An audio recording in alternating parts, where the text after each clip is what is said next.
Martin and Chelsea Matthews. Today, we are going to talk about financial threats to your relationship.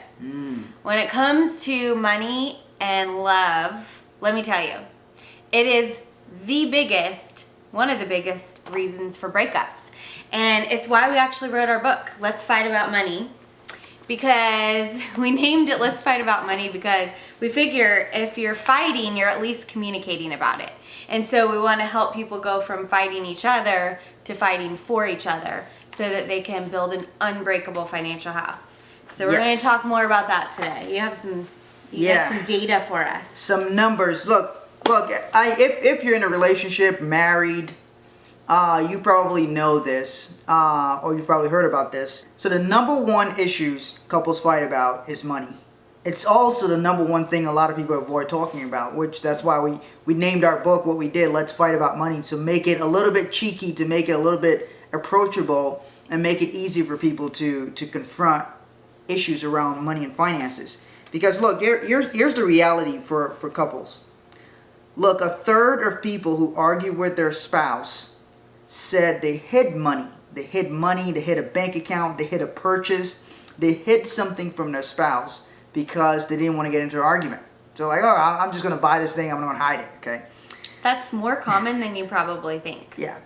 So another one is 94% of respondents. This was a survey that surveyed over 1,000 people, over 1,000 couples to ask them about their financial habits.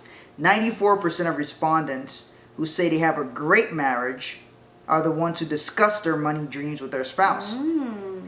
Compared to only 45% of respondents who said a marriage is okay or in crisis. The people who said it's okay or it's in crisis, they're not engaging. People who are talking about money, confronting their money, they're the ones that say, hey, our marriage is great because they're doing the work of confronting it. So that's what we're going to talk about in this video. Handling the financial threats to your relationship, the impact of those things to you. Okay, talking about hidden purchases, didn't you know a lady who would like get new shoes and she would like scuff them up so that they looked old and her husband wouldn't know that she like bought all these new shoes? Yeah, and she'd be like, oh, these old things? Yeah, she'd be like, yeah. Whenever he asked her, are those new shoes? She'd be like, no, look at the bottom. I've been wearing these things for a long time. Good tip, ladies. Just kidding. Okay.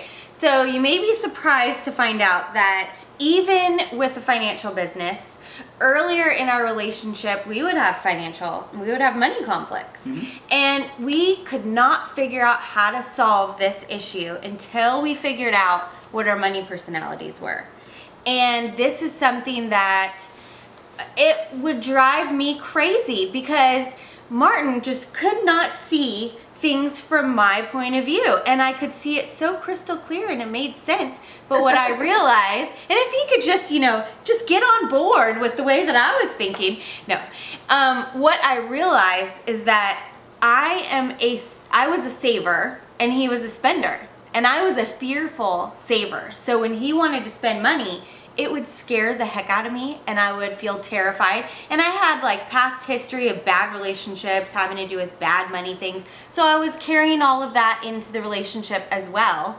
And so when he would want to spend on things, and it wasn't even like he was some, crazy spender and risk taker. It's like most of the things he wanted to spend on was to like grow our business. Yeah. But I would feel threatened and I would feel like he's going to want to spend all the money and doesn't he care about the family and all of these things that would like go through my head. And he's over there probably thinking like, why is she trying to be my mom and tell me what I can and can't do? She's trying to slow me down. She's trying to slow the business progress down is some of the things that we think about. Yeah, and until we could understand that, I see through the eyes of a saver and he sees through the eyes of a spender, then we could see where each other is coming from, and we could really start to open up our communication from there.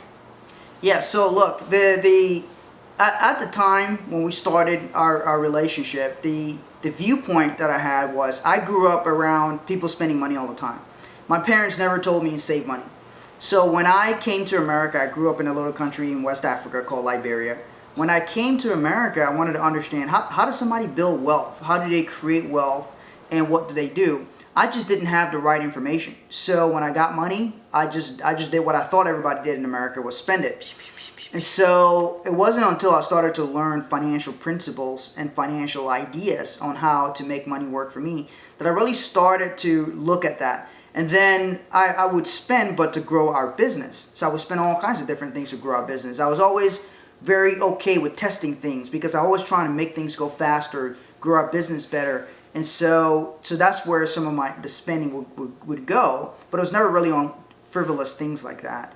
But if you have that personality where you tend to be the spender more in your relationship, then you have to consider the other person's viewpoint. Consider, hey, if you guys are constantly clashing, and it's kind of about the same thing, where you want to spend some money and the other person doesn't want to spend, the thing you got to realize is, okay, we're coming from different viewpoints. You're not really going to convince them and be like, oh, well, you should be okay with this spending. You got to really first acknowledge that they have a different viewpoint than you, which is their viewpoint is we need to save this money, or we need to save more of this money. Your viewpoint might be we need to spend more to grow. We need to spend more to do the things we want to do. We need to spend more on experience. Whatever you want to spend on, just understand it's just a difference of viewpoint. And once you start from there, understanding each other and acknowledging another person's viewpoint, you start to really communicate more about it. Yeah. So when we're talking about different viewpoints, what about the different viewpoints of, like, say, one partner is an entrepreneur and another partner is an employee? That's a very different viewpoint, and there's a lot of conflicts that can come out of that because there's like totally different viewpoints in that situation. Yeah, look, so if one person is an entrepreneur and another person is an employee, first of all, entrepreneurs tend to be very optimistic. Nobody goes into a business thinking, I want to start this business or participate in this business and it's not going to work. They started thinking, hey, this thing is going to work. It's going to blow up. It's going to take off. It's going to be super awesome, right? And then you go and start doing the work that's involved with it. And sometimes it can be challenging. It may be harder than you thought it was going to be. It may take longer to get to success than you planned for.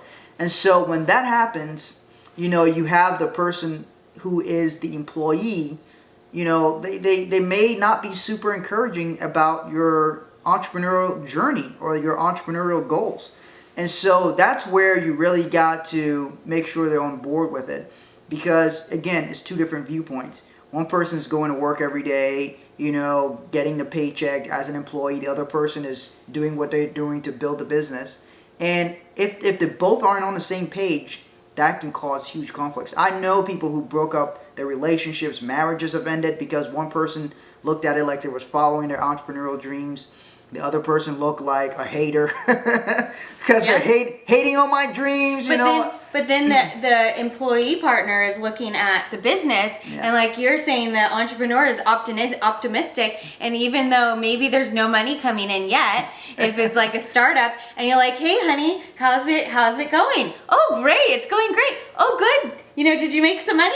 Not yet. It's going great, But the employee partner is like seeing nothing happening and seeing the entrepreneur partner like, oh yeah, everything's fine. They sound delusional and crazy. So you gotta really like look at the other person's viewpoint and how can you help them to understand where you're coming from and like, help them to see what's really going on so you can support each other. That's a big threat to relationships. You got to really make sure you understand that. And look, if you're going to be in business, you got to make money.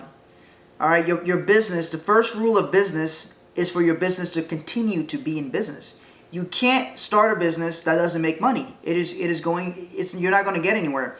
And so that causes some unnecessary stress. If you're making money or start to show even some money in the business, that goes a long way to getting your spouse to support your entrepreneur endeavors, okay? If you're starting something new, make sure you start to make some money. You got to monetize the business and make sure that's coming in so your partner's not too worried about you.